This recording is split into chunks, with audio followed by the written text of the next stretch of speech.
Hello and welcome to the Bald and Beautiful Chase episode. I am Bryce.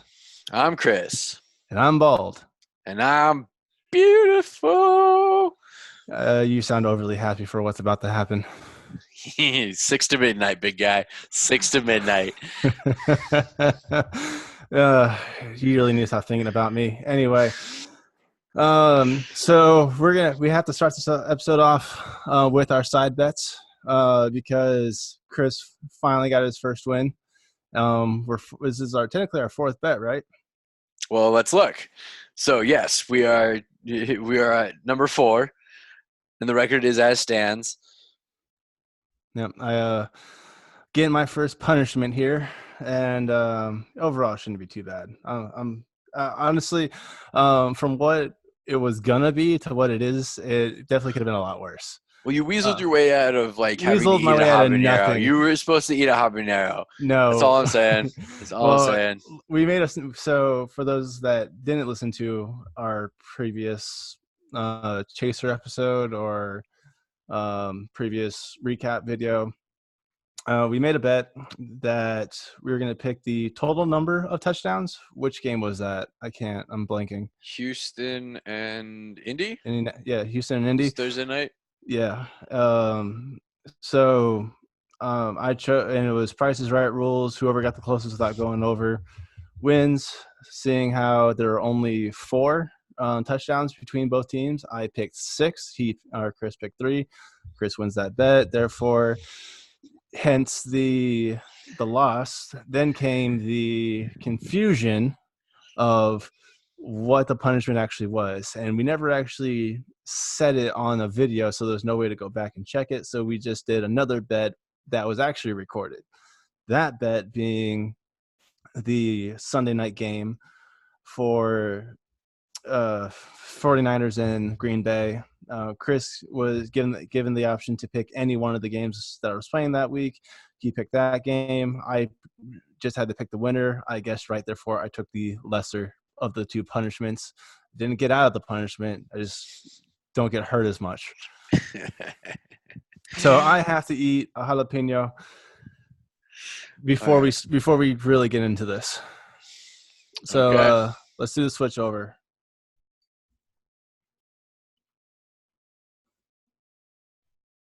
So here, jalapeno, about the length of the finger. Cheers.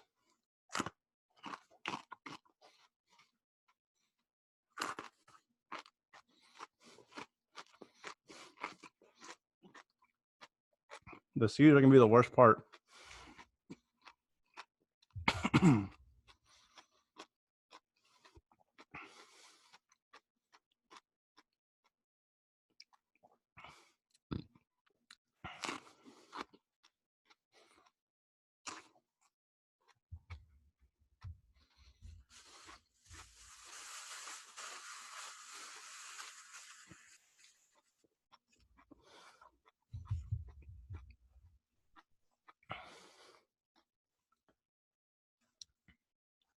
So we'll let that sink in. Whew. And gonna be a good spice to it. Yeah,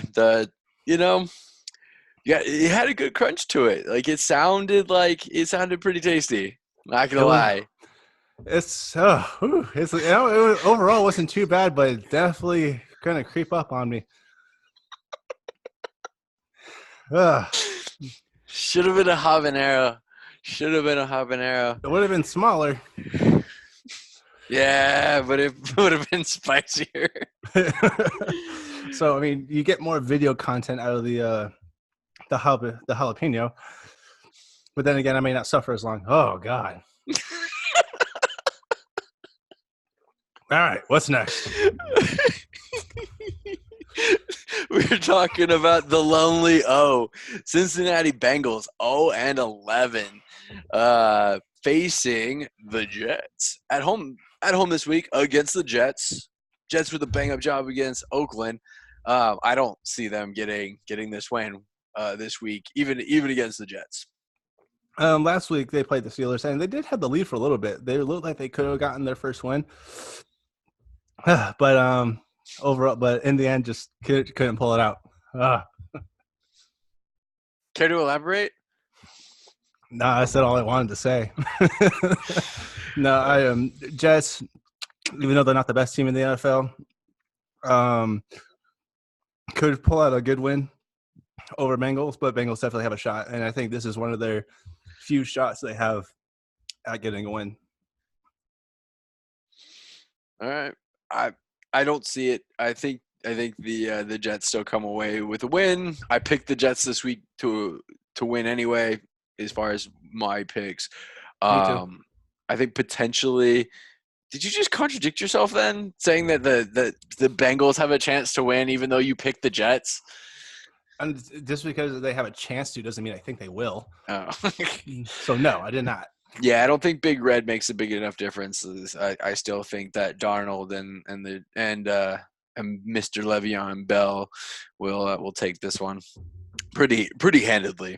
I don't think it's going to be too high scoring, but I don't think the Bengals keep up. We'll find out soon enough. Coming into the fascinating facts of the week. Lots of blowout games, right? I mean, that's really like what's going on. At least 4 major ones we wanted to talk about. You want to start off? Go ahead. What do you want to lead? First one, Buffalo versus Denver. Buffalo, 20 points to 3. My tongue is just on fire. Those seeds are no joke. Buffalo just were they one of your early underrated teams when we talked about that in the earlier episodes, or was that I think that was Colts. Colts, not Buffalo. Buffalo's second in the division though. Denver. They're on travel, I guess. So I guess that could be a reason. You're going to a really cold city, especially this time of year. It definitely could have. I mean, but then again, Denver, Colorado is not exactly warm either. So, not sure what the excuse would be. Yeah, just uncharacteristic of the season, right? With all in all, like across the board, I'm talking, right? Like we've had no real blowout games, a few like real high scoring, a few that like seemed a little bit more, bigger margin of victory, not necessarily because like it was a true blowout, but because an extra score in garbage time, added to it, right? Mm-hmm. From there. But this week, just totally like across the board, just tons of just uncharacteristic of what we've been seeing. It was a great week of football. Next up, we talked about it on our previous episode because we both got hosed. The Jets come into play against Oakland. Did not see that coming. I'm just going to keep saying it over and over again. Did not. I mean, a win is one thing, but 34-3. Yeah, just I don't know, man. Oakland is better than that, though. Like they really are. I mean, that's fine that they lost. Like I could totally see them losing in that particular case, but honestly, they like had a heck of a game against Indianapolis one time. I think it was one of the times we both picked Indianapolis, at least I did, and Oakland just destroyed and wrecked my score for that week too. The black hole can be quite dangerous. After them, we had the Green Bay game, the one that made this a little easier on me. I won't know by how much, but being Green Bay lost to San Francisco 37-8. San Francisco, only one loss, not surprising. And honestly, their score overall isn't surprising. They've been a high-scoring team all season. Green Bay, though, that's what was surprising. 8 points. I mean, 8. That's a touchdown and a 2-point conversion, I think is what it was. Yep. I mean, they are way better than that. Oh yeah, like the fact that they were completely shut down, really like hands off to the San Francisco defense. They pressured Rodgers often and just really disrupted his rhythm altogether, right? Um, and that's really what kept it with you. If Rodgers isn't on, Green Bay isn't on, and that's really what it was. My Um, opinion. on a side note for San Francisco, the next game next week, that's going to be a good game. You know who they're playing? Baltimore. Baltimore. Baltimore is another high-powered team this season, and I think these two are the ones to watch for the entire year. So I think that should be a good game. It's either going to be a stalemate or one team's really going to show their colors. What do you think? Super Bowl preview? Honestly, I don't even remember if San Francisco's NFC. NFC West. They're in the Cardinals division. They they definitely that definitely could be. Oh, that would be a rematch too. That'd be really good. But I think this is a true test of San Francisco. Um, Definitely the best team that they'll play all season outside of Carolina. Green Bay really just didn't show up. Green Bay should have been able to compete with them, right? Right. Carolina stayed in there a little bit, but not really. They beat them pretty handedly. Baltimore beat the Patriots, serving them up their first loss, right? San Francisco lost to a surging Seahawks team, and I think Baltimore has way more weapons and a better defense than Seattle. So I think Baltimore takes this win, but it's just a matter of can San Francisco compete, right? Agreed. Um, like you said, next game definitely be a Super Bowl preview. I'm interested in the fact that it's a Super Bowl rematch. I don't I don't necessarily know if they've played each other since then. I didn't even look. I'm sure they have. Um, hopefully they keep the lights on this time. Well, it's not the Harbaugh brothers playing against each other, so no brotherly shenanigans Yeah. with that. Not like the bald and beautiful. Anyway, last the last rollover. I don't know what do you want to call these. Dominating games, Yeah, dominant one-sided games. one-sided game. So Baltimore 45 against the Rams, a total of 6 points, which was two field goals. They didn't even let them score. Well, I mean, touchdown score. That Um, was a shellacking. It got pretty rough to watch. You know, it ran away with it. It was like Baltimore was a runaway train, and and the Rams were just stuck. I don't know. They were stuck on the tracks, just not paying attention because they got run over. they did. I think it was the first 6 or 7 drives for Baltimore. They scored every single one. They made a huge deal out of that because apparently not something you see that often. Um, I don't know. You come back after halftime and you realize how bad things are. Like you think I didn't see much of a shift in the game plan for Rams. Yeah, just a lot of the same, just not really living up to their potential.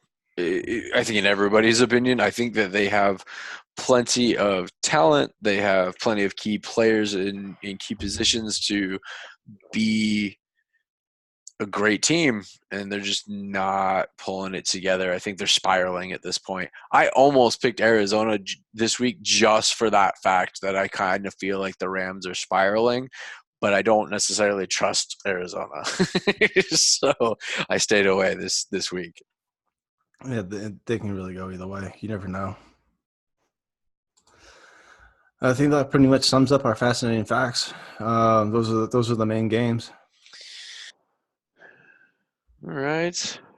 So punishment for the side bet. So we determined our side bet as far as the terms of what we're betting on. You want to go ahead and recap that real quick?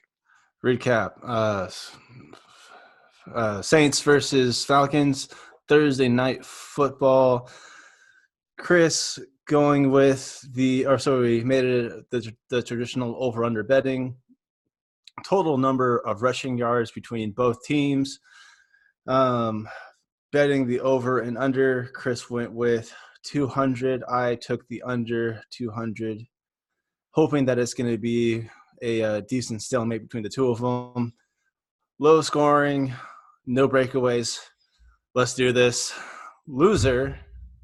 You want to talk about the loser? All right. So the loser, Bryce, will have to record a recreation, 1 minute, their best recreation of their choice of either an NSYNC like dance / music video, Backstreet Boys, or 98 Degrees.